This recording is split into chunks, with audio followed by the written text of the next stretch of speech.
Peliharalah kasih persaudaraan. Jangan kamu lupa memberi tumpangan kepada orang. Sebab dengan berbuat demikian, beberapa orang dengan tidak diketahuinya telah menjamu malaikat-malaikat. Ingatlah akan orang-orang hukuman, karena kamu sendiri juga adalah orang-orang hukuman.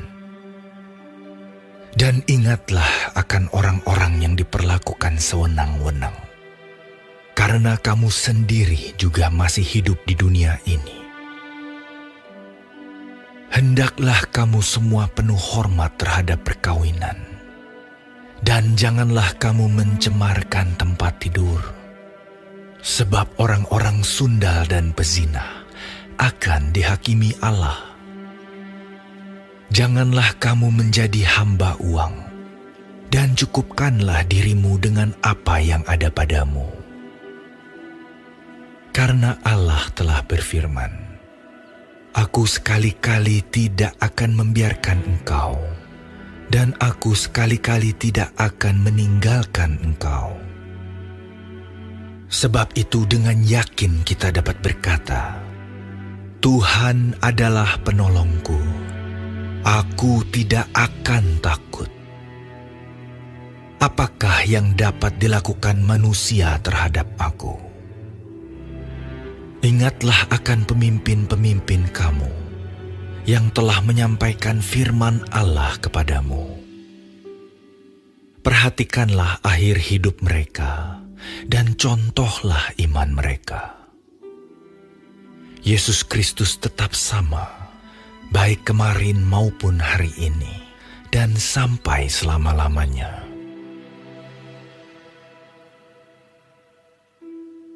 Janganlah kamu disesatkan oleh berbagai-bagai ajaran asing.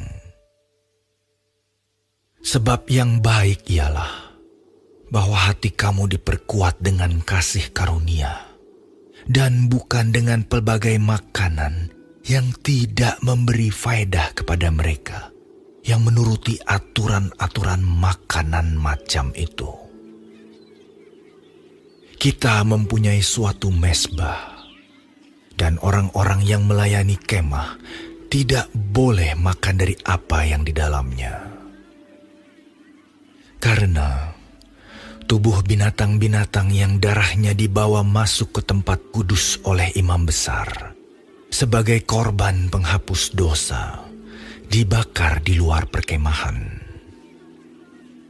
Itu jugalah sebabnya Yesus telah menderita di luar pintu gerbang, untuk menguduskan umatnya dengan darahnya sendiri. Karena itu, marilah kita pergi kepadanya di luar perkemahan dan menanggung kehinaannya. Sebab di sini kita tidak mempunyai tempat tinggal yang tetap. Kita mencari kota yang akan datang. Sebab itu, marilah kita oleh Dia senantiasa mempersembahkan korban syukur kepada Allah, yaitu ucapan bibir yang memuliakan namanya. Dan janganlah kamu lupa berbuat baik dan memberi bantuan, sebab korban-korban yang demikianlah yang berkenan kepada Allah. Taatilah pemimpin-pemimpinmu, dan tunduklah kepada mereka, sebab mereka berjaga-jaga atas jiwamu, sebagai orang-orang yang harus bertanggung jawab atasnya. Dengan jalan itu, mereka akan melakukannya dengan gembira, bukan dengan keluh kesah, sebab hal itu tidak akan membawa keuntungan bagimu. Berdoalah terus untuk kami, sebab kami yakin bahwa hati nurani kami adalah baik, karena di dalam segala hal kami menginginkan suatu hidup yang baik. Dan secara khusus aku menasihatkan kamu, agar kamu melakukannya, supaya aku lebih lekas dikembalikan kepada kamu. Maka Allah damai sejahtera, yang oleh darah perjanjian yang kekal telah membawa kembali dari antara orang mati Gembala agung segala domba, yaitu Yesus, Tuhan kita. Kiranya memperlengkapi kamu dengan segala yang baik untuk melakukan kehendak-Nya dan mengerjakan di dalam kita apa yang berkenan kepadanya oleh Yesus Kristus. Bagi Dialah kemuliaan sampai selama-lamanya. Amin. Dan aku menasihatkan kamu, saudara-saudara, supaya kata-kata nasihat ini kamu sambut dengan rela hati. Sekalipun pendek saja suratku ini kepada kamu.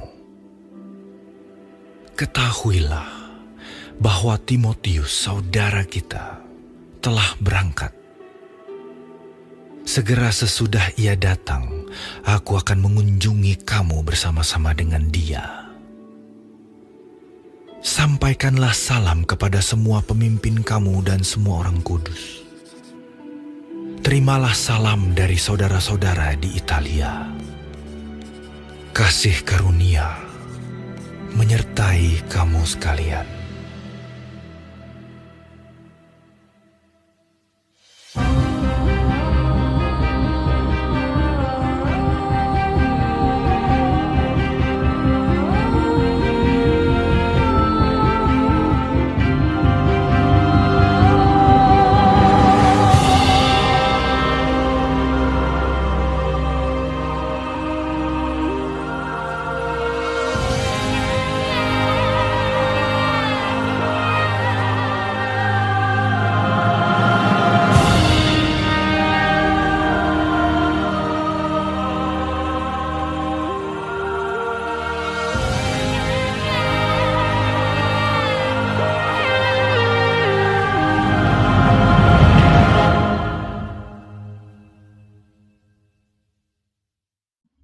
Shalom saudara-saudaraku yang kekasih di dalam Tuhan Yesus Kristus. Puji Tuhan, kita masih diberi kesempatan hidup sampai hari ini. Haleluya. Dan kita akan mempelajari Ibrani yang terakhir, yaitu pasal 13. Mengenai nasihat-nasihat terakhir. Ayat 1. Peliharalah kasih persaudaraan. Di dalam gereja, setiap orang percaya harus memandang bahwa sesama orang percaya adalah saudara seiman di dalam Kristus. Persaudaraan Kristen ini adalah hubungan antara sesama dan hubungan antara manusia dengan Tuhan.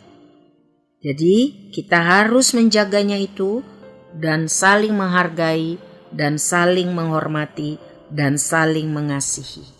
Itulah kehendak Tuhan. Selanjutnya ayat 4.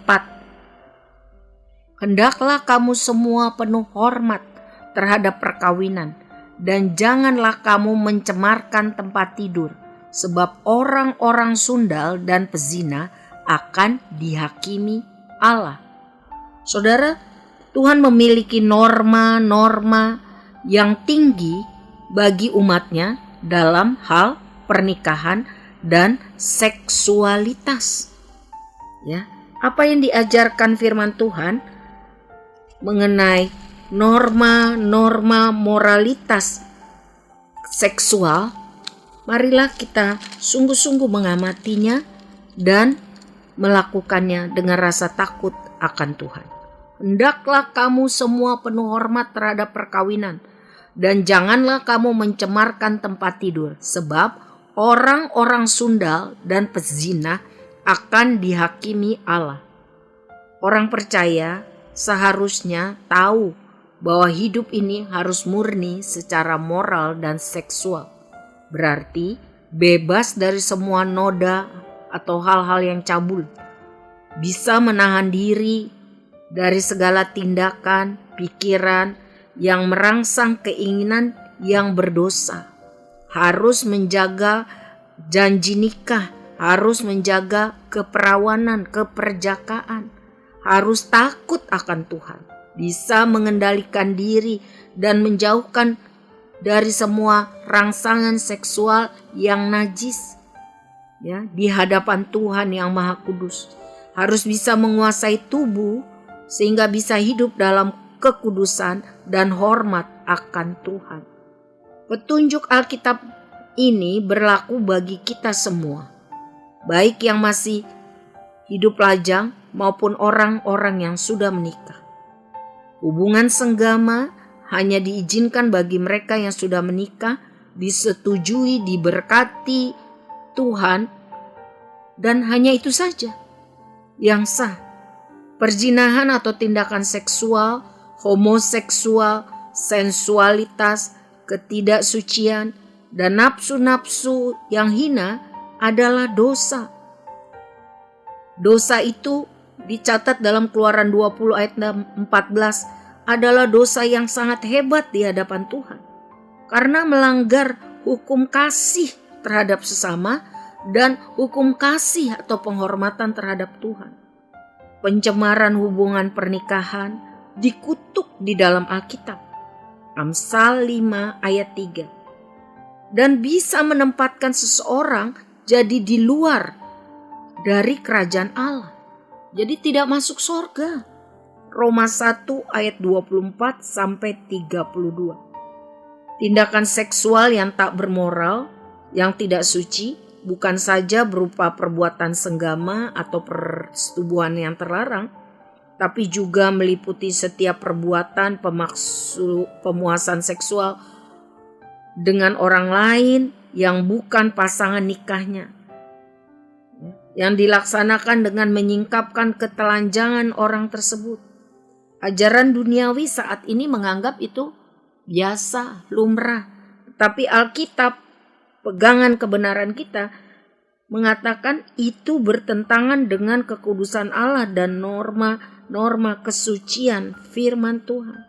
Alkitab secara tegas melarang bentuk hubungan seksual dengan siapa saja yang bukan suami atau istri yang sah di hadapan Tuhan. Imamat 18 ayat 6 sampai 30, 20 ayat 11, 19 sampai 21 dan seterusnya. Jadi, orang percaya harus setiap hari minta kemampuan menguasai diri sehingga dapat berdiri teguh, tidak diintervensi oleh kelemahan dosa, khususnya dalam hal seksual, sehingga bisa berkomitmen hidup kudus murni di hadapan Tuhan.